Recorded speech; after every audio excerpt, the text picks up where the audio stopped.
ভারতের সীমান্ত ও ভিসাতে কড়াকড়ি আরোপ করায় পশ্চিমবঙ্গে নিম্নে নেমে এসেছে বাংলাদেশি ক্রেতা ও পর্যটকের সংখ্যা। ফলে ধস নেমেছে পশ্চিমবঙ্গের বনগাঁ অঞ্চলের ব্যবসায়। ভারতীয় গণমাধ্যম টাইমস অফ ইন্ডিয়ার এক প্রতিবেদনের তথ্য মতে ভারতের এই সিদ্ধান্তের প্রভাব পড়েছে পশ্চিমবঙ্গের ব্যবসা ও বাণিজ্যের ওপর। 4 মাস আগে আগস্টে শেখ হাসিনার সরকার পতন ও দেশ ত্যাগ করে ভারতে চলে যাওয়ার পর থেকেই সম্পর্কে টানাপোড়েন চলছে বাংলাদেশ ও ভারতের মধ্যে। এর মধ্যে সম্প্রতি সাবেক ইসকন সদস্য ও সম্মিলিত সনাতনী জাগরণী মঞ্চের নেতা চিন্ময় কৃষ্ণ দাসের গ্রেপ্তারের জেরে আরও তিক্ত হয়েছে প্রতিবেশী দুই দেশের সম্পর্ক। ফলে কড়াকড়ি হয়েছে পর্যটক ও ক্রেতা যাতায়াতে। প্রতিবেদনে বলা হয়, একসময় বাংলাদেশি ক্রেতা ও পর্যটকদের পদচারণায় মুখর ও কোলাহলপূর্ণ থাকত বনগাঁর দোকান ও হোটেলগুলো, কিন্তু গত 4 মাসে একদম নিম্নে নেমে এসেছে ক্রেতাদের সংখ্যা।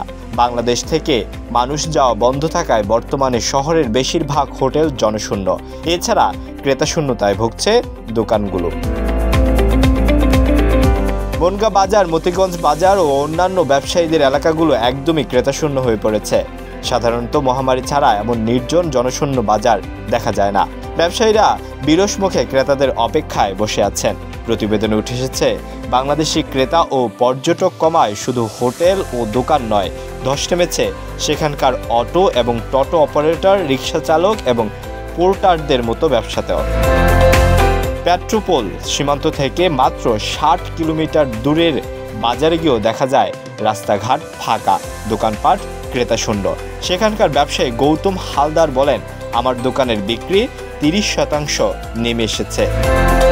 বাংলাদেশ সীমান্ত থেকে 1 কিলোমিটারের কম দূরত্বে মতিগঞ্জের সন্তোষী লজের স্বত্বাধিকারী বিশ্বজিৎ দাস বলেন, গত 70 থেকে 80 বছর ধরে বনগাঁর পর্যটক ব্যবসার ঊর্ধ্বগতি ছিল। এবারই সেখানে এত ধরনের ধাক্কা লাগলো। যশোর রোডের মায়ের আশীর্বাদ গেস্ট হাউসে গিয়েও দেখা যায় পর্যটক শূন্য অবস্থায় পড়ে আছে। গেস্ট হাউসটির মালিক চিত্তরঞ্জন সাহা বলেন, করোনা মহামারীর সময় ছাড়া এতটা সংকটে আর কখনো পড়িনি আমরা।